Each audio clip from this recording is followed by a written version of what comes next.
Welcome, everybody, to Marketing Momentum with Charles and Deborah on our first episode in 2017. Yep. Hi, Deb. Hi, everybody. Wow. Charles, I just said, hey, we should talk about New Year. And when I said 2017, I was thinking of something, and I think I've said this before, so forgive me for repeating myself. But when we had the crash in 2008, Yeah. and I got in the elevator with, and I was working, in the financial industry. And you remember those days working in the financial Oh, industry. yeah. And got in the elevator with an analyst. Just brilliant guy. And I said, okay, so how long, Bear Stearns had just gone down. How long is this going to last? And I think you remember the story. And he says, oh, till about 2017. I'm like, no. Wow. No. Did he Back really in say that? 2008. Yeah, he really said that. And I was just like, how can you say that? This is just like, this is a week old. It had just happened obviously things had been leading up to it, but as far as the crash Right. and everything falling apart and all that, I said, how can you say that? He goes, it's going to take about that long for the economy to turn around. So, Wow. and I don't want to go into a whole discussion on the presidential election. I don't want to, but on Yeah. that one. But I did start to wonder when we were, in November. I thought, did he calculate that based on like almost like how many presidents we had to go through or Yeah. something? I don't know. There's no way that he could have predicted who was president, so I can't see where it Yeah. was No, anything that's against right. Obama Yeah. or anything. Yeah, and Mr. Obama, actually, we are in the new year. I was going to say Mr. President. How do we refer to him Right. respectfully? Um, I guess he's still Mr. President, right? Yeah. Okay, Mr. President. Yeah, no disrespect, because obviously the analyst didn't know you or know of you. So, Right. or I think he's a senator But back then. 9 years. He said 9 years. Yeah. That. Unreal. So we'll see. We'll see if he's right and if it turns around. And speaking of which, that kind of actually relates to the topic. But what are you seeing out there, Charles, as far as kind of the attitude of the people, if you will, as a general sense? Yeah. I do see. Um, I see optimism, in our industry, internet marketing in general. Um, I think I see that the industry is maturing so that, we all recognize that economy or no economy, and we've talked about this before, in the days of, getting started on Google, you put up a site, it's going to rank, you don't have to do anything, or, you could backlink stuff, or you could basically just spam stuff and stuff would work, right? And I think everybody's kind of people are starting to finally, I think get that even if those things work for short term. In our game, there's always a loophole that somebody can exploit, and they exploit it for a short period of time, and then it goes away. And then they, obviously they're kind of informing people how to exploit the loophole. But I think that I see less of that, and I see that even people who were kind of serial loophole exploiters are now looking at, okay, what can I do to either as an individual or along with some other people to sustain something, one thing that I can build and kind of focus on that one thing. Do you think they're realizing more? I was thinking back again. I fondly remember the days of Corey Rudel and the Internet Marketing Training Center, and all this stuff where it was like, oh wow, what's a banner? A banner? Oh, that's a banner. It's like Right, now yeah. everybody knows what a banner was, but back then it was like, really? I could put a banner on my site and earn money or something. Right, It yeah. was just everything was so new, and it was kind of a fun time because it was so new. We were all, I don't want to say we were all dumb. We were all newbies. It was like So a video game. yeah, it was just like, oh, this, wide-eyed and everything. And now I think we've become more sophisticated in the sense that, as you said, it's matured. We've learned more, and certain entities like Google, and there's rules and like you said, the loopholes and all of that. But do you think that people are learning that it actually takes some level of labor that we can't? You said that you think there's less of the exploiting of loopholes, because I know for myself, I have like 40 sites, which is too many, by the way. I don't recommend you really stick with one site. That's a better idea. But I'm just weird, and I'm determined to do it my way. Whatever. I've always been like that, so I'll just go with that one. But even on that one, it's like, okay, how can I do this more efficiently, time wise? But still, it comes back to this takes work. This takes actually taking the time and posting something, a written, an article, whether somebody else has written it, whether I've written it, whether it's guest post, whatever. It actually takes time into the blog to build the traffic, because I spend a lot of time writing articles for other people. I look at my poor little blogs and they don't get as much attention as I give other people. Right. It's like, I got to work. I got to actually work on my brand. And I think the big, the big parties kind of forced us into that. Google changed things. Amazon has changed things, and they're still changing things. And to some degree, they write the rules sort of at the top. Then there's still this group of, I think, tradesmen, as you will, right, who kind of understand how the gears work, and they're still working with people who don't want to pay an agency. And that's sort of been, I guess, what is the word they say, democratized. So where we're just getting started, if you wanted to learn how to market, or you wanted somebody to market for you, you had to go to an agency. You're a mom and pop shop. You couldn't afford that. Well, now, you've got you just got some dude who can just kind of walk into your company. He's got a laptop. He knows how to do HTML. He knows how to put your stuff up. He knows how to do whatever SEO is for that minute. And he can really help you. He doesn't have to charge you for the building at an agency, or the staff at an agency, or the overhead at an agency. There's just some guy that's trying to feed his family. He knows how to do this stuff, and he can walk in and help you. You can pay him at a rate that as a mom and pop business you can afford. And I think now people are starting to find their place in this ecosystem, right? Well, what can I consistently, like you said, consistently provide, where it's not going to be a burden on me, and where I can provide at an excellent level, but without having to work, 24 hours a day, right? So I think it's not perfect, and it's not like everybody has kind of found it and everybody kind of walks into it, but I think people are finding it.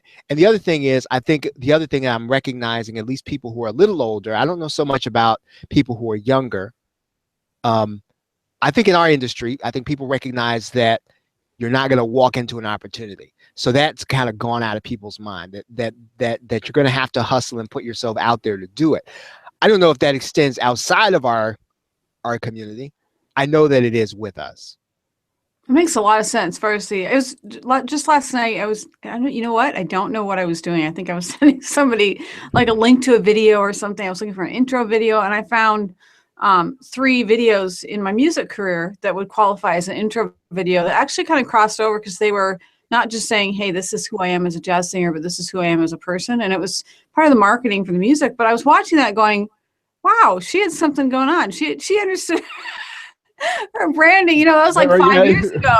And I was finding some interviews on the radio and the whole thing. And, it reminded me how much we have to, like you said, as far as our hustle. I love it when you say that, and really actually go out there and do something. It doesn't mean it has to be hard labor, but I remember when I was marketing the music, I would just simply respond to, someone looking for a guest on the radio show, whatever. Right. And some of that was music. Some of it was actually, I was talking about the financial industry and the financial crash, and that, I have all these, that's the hardest part for me personally, is I have all these different areas where I could speak. It's like, which partition of Deborah do you want on that one? But, I was listening to this going, this isn't rocket science. This is actually doable. And I think sometimes if we back off too far into our little cubbies, and like you said, as far as not, if we don't realize that there is somebody out there that we can hire and it's affordable, that can come in and actually help us with some of the things that we don't know how to do. I love what you said, Charles, because it's like the ecosystem, as you said.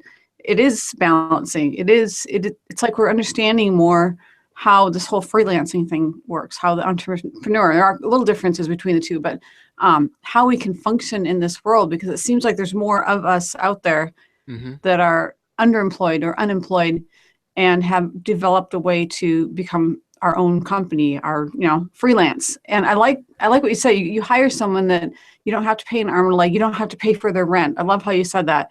Because that's a good point. That person also benefits because, as you said, they can feed their family. And that's good. I think that we're realizing that, because I'm trying to remember back years and years ago, didn't it seem like we all thought, oh, the only way you can do this is to hire an agency. How would one person Right. know all this stuff? Right. Yeah, and it made perfect sense then, right? Well, I don't know how to market my company.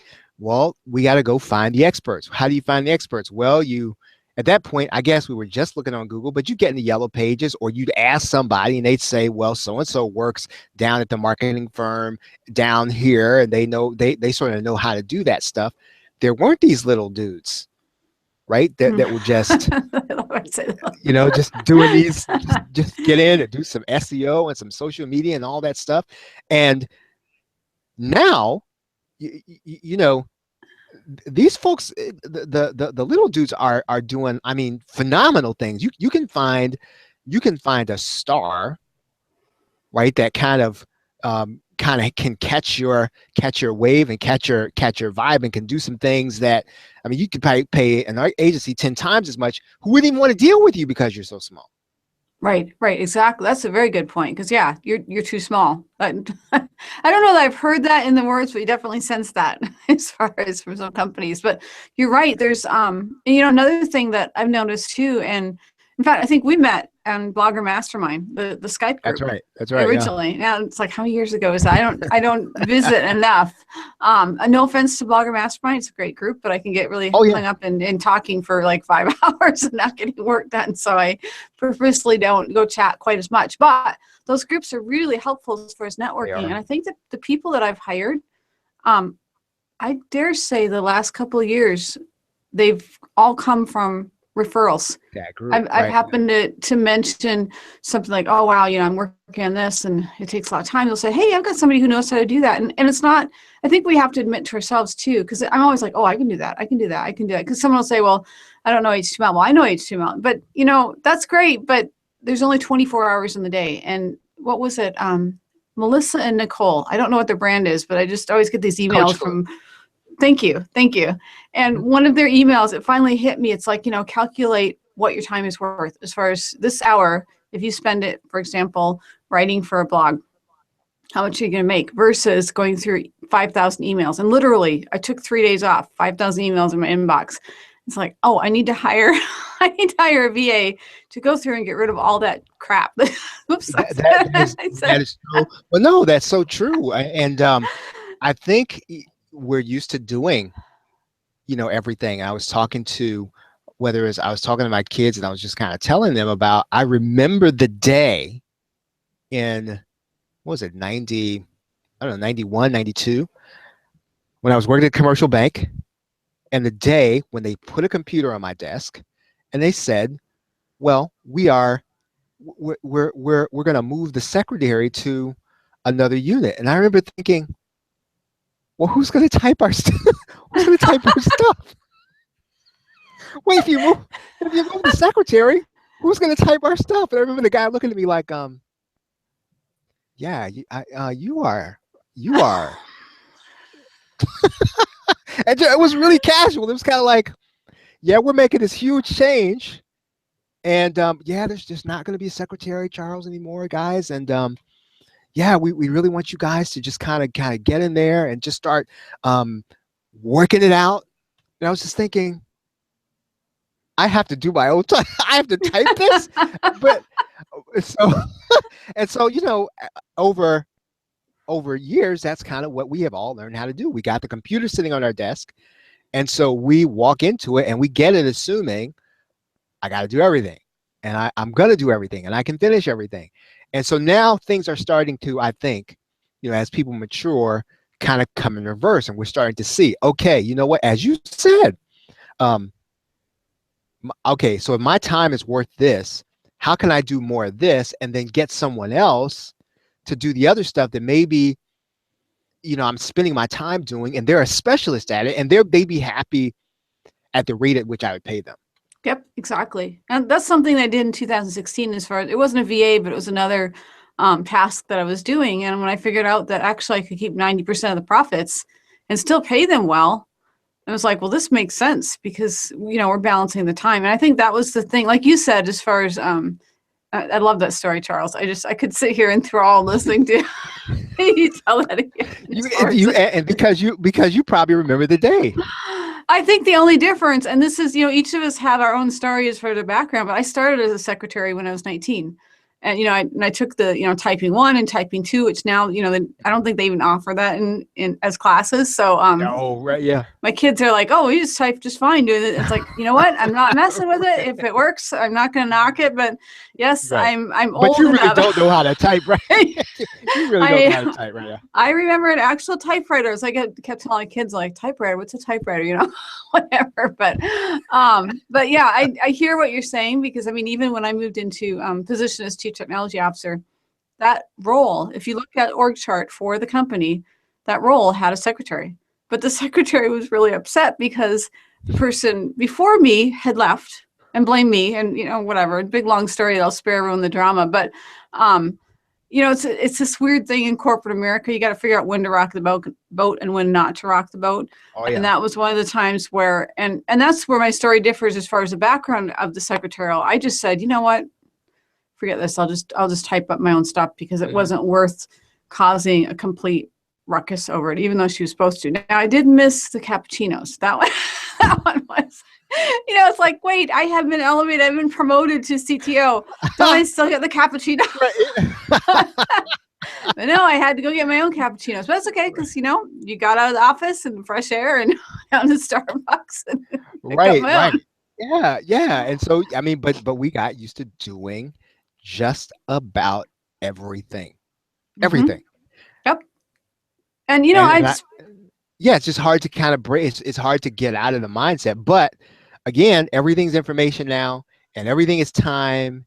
And to some degree, if everybody's in content marketing to some degree, right? So you have to put some stuff out there. Has to be consistent. And the fact of the matter is, it doesn't get out there unless somebody puts it out there. You have to write it. Yep. That's a very good point. That's I love it. Our topic has morphed, but I think this is a very important topic, because you're right. I think many of us that have been around the block a few times do have trouble getting out of that mindset. It's like that, like you said, your story is perfect, because it's like that mindset was forced on us where, okay, we're cutting back, so you need to do everything. And we can't, like you said, it's like hard to really get out of that mold of where we're supposed to do everything ourselves. But yeah, more and more after I read, and it's funny, it's just a simple newsletter, Coach Glue. And, shout out to Melissa Nicole. Yeah, it is Melissa Nicole, right? Did I get that name right? Or okay. Yeah. Shout out to them, because it was like one sentence in a newsletter, and all of a sudden the light bulb went off, and it's like, you're right. Now everything I'm doing, I'm looking at this going, this is repetitive. This doesn't require a high IQ. And I'm not saying, by the way, I'm not saying that VAs have a lower high IQ, but I'm saying it's not something that's going to require a high level of training. Like even going through email, if it's an email advertising something they should buy, yeah, you know what? I should go pay a VA to actually delete the email, except for the Harper's emails. Those don't delete those. But the